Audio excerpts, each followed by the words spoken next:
What if I told you that adding more technical skills like color grading won't actually help you book higher paying editing projects? Well, over the past 20 years, I've cut over $10 million of broadcast TV commercials, and there were really only 5 main skills that helped me book those higher paying, more creatively fulfilling projects. So in this video, I'll tell you exactly what those 5 skills are so you can book high-end projects faster than I did. First, I'm going to show you a skill that will make high-end clients call you again and again. Skill 1. Do you ever get frustrated when you start a new editing project and you're just handed a big pile of footage, no script, no storyboard, no creative brief, and then you're expected to figure out everything on your own? Like most editors, I started my career working on lower budget projects, and more often than not, this is the case. So I kind of got used to just diving into the footage, knowing that I was just going to have to figure things out as I went. But then I booked my first TV commercial, and it was really the opposite. I was given a script written by a team at an advertising agency and storyboards that were created by the director to go along with the footage. But I had developed this bad habit of diving right in, so I didn't even look at the script or storyboards before that first high-end project. And I remember vividly when I sent my first pass to the director, he asked me, "Did you even read the script?" That was a pretty low moment, but it helped me realize that I needed to develop a new skill. Let me show you exactly what I mean. Here's a commercial I edited, and I wasn't just handed a bunch of footage, I received these storyboards along with the footage. And instead of disregarding this material like I used to, here's exactly what I did for this commercial and what I do now. First, I gather all the creative material, even if I have to bug my collaborators for it.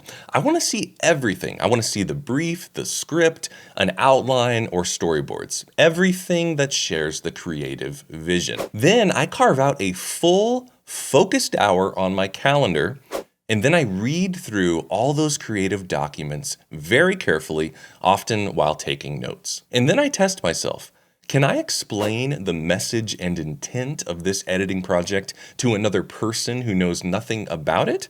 If I can honestly answer yes, then I know I'm ready to start editing. So the first skill is to become an expert at knowing the material. And if you want to practice this process on high-end projects, click the link in the description to check out my editing program. And while knowing the material is extremely important, it's not enough to impress high-end clients. Skill 2. When I started editing, I was really focused on software. Honestly, it took me about 4 years to realize that editing was much more than operating software at a technical level. So that was still kind of my attitude when I booked my first high-end project. I spent the majority of my time, maybe 80 to 90% of it, making sure everything in my edit was technically perfect before sending it out. Were the cuts clean? Was my sound smooth? And then I would agonize over things like the in and out point of every shot. So I sent the cutoff to the director, and I was pretty proud of myself for where it was technically, and I was shocked at the amount of notes I got back, and none of them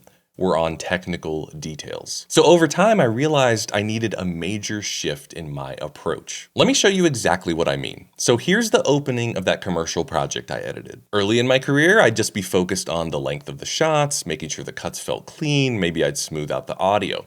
But here's what I focused on for this edit, which I did a couple years ago, and what I do now for every project. First, I ask, what is the emotion I'm targeting in the audience? And then, only once I have an answer to that question, do I ask, well, what editing techniques can I use to support that emotion?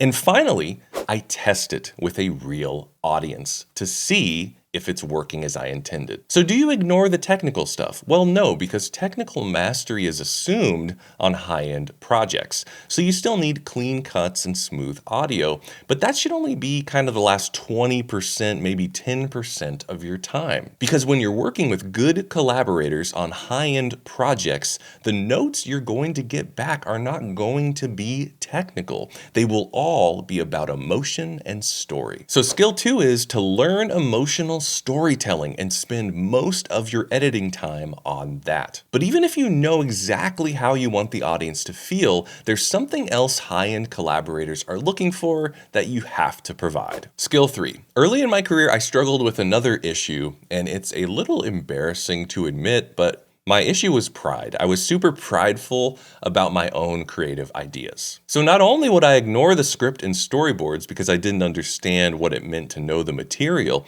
but I'd make these big changes to the cut, literally anything that I thought of. Like if I wanted to cut out an actor's line that I didn't like, for instance. But this didn't last long because almost every time I sent out a cut that had a big creative change to the original idea, I'd almost always get a note back from my collaborator, something along the lines of, hey, send me a version as scripted. And because of my pride, that kind of pissed me off. So I kind of overcorrected and went the other way and kind of decided, well, if they don't want my creative ideas, I'm only going to send stuff as scripted from now on.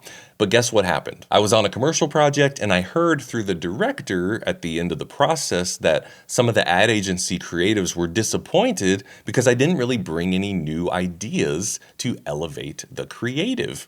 And my initial reaction was, oh my gosh, I can't win. I get in trouble if I send too many ideas, but now I'm getting in trouble for sending no ideas. But after that kind of subsided, I actually was relieved and even a little excited because I realized not only did collaborators want my ideas, but on high-end projects, it's actually expected that you bring in ideas to elevate the project. Let me show you what I mean. So on this commercial, the original script stayed on the main character during her speech. But on set, the director captured these really funny bonus moments of the superheroes doing funny stuff. So I decided it would be hilarious if we cut to some of these moments during the speech. That idea ended up making it into the final spot. And that's the third skill. Always have a creative idea that elevates the project you're working on. But having a great creative idea is only half the battle. It'll be useless if you don't learn the next skill. Skill 4. So if I were you, I might be saying, well, knowing the material and having a creative idea seem like two competing skills. You're absolutely right. One of the biggest challenges of editing high-end projects is you are expected to be able to present the original vision while also presenting ideas to elevate that vision. And after 20 years of working on high-end projects, here's exactly what has worked best for me. First, I didn't send that idea right away. The first cut you show should be as scripted.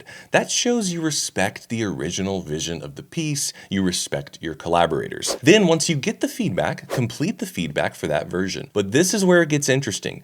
Create a second cut where you present some of those big creative ideas. And you simply say, hey, I did your notes, but I also had some other ideas I wanted to share. So you send 2 cuts for the next round. What usually happens is your collaborator will like some things from the scripted version and some of your ideas from the new version, and you'll end up with a sort of hybrid cut. And this basic process has resulted in some of my most creatively successful projects. So skill 4 is to know when and how to present your ideas. And if you want to master this process with personal feedback from me while crafting high-end projects, click the link in the description to check out my editing program. But getting to great creative results is only half the battle. There's another skill you have to build to deliver high-end projects. Skill 5. So it was early in my career and I decided, like most editors do, that I wanted to make more money. And here was my idea. Well, I'll learn more technical skills so I can offer more services and make more money. So instead of just being an editor, I could be the editor, the colorist, and the sound mixer, and then I could charge extra for that. So I worked on some of those skills, and when I went to apply for projects that wanted an all-in-one editor, colorist, sound mixer, I realized the rates were lower than what I was charging before, not higher. Crazy, right? But it makes sense when you think about it. On your favorite films and TV shows, do you think the editor does the final color grade or sound mix? Of course not. High-end projects have big enough budgets so they can hire the best person for each role. So I realized I needed to double down on editing if I wanted to land those high-end projects. But not only that, I needed to learn how to collaborate well with other specialists, because on high-end jobs, you're part of a post team. So instead of learning color grading or sound mixing, I learned how to communicate with colorists and sound mixers and other members of a post team, how to deliver media to them in an effective way, and how to receive everything back from them so I could put together a final polished, broadcast-ready edit. And once I had this skill, that's when I really was able to raise my rate, because leading a team of post specialists is far more valuable to high-end clients than having extra technical skills they don't need. So skill 5 is to learn how to lead a post-production team. If you want to go deeper, I teach all 5 of these skills in my editing program as you create new high-end projects for your showreel. Click the link in the description to learn more. Now you know the 5 skills that actually matter on 6-figure agency projects, but they won't help you if you don't know the other 5 things keeping your editing income stuck. So watch this video to learn exactly what those 5 things are and how to fix them. Happy editing.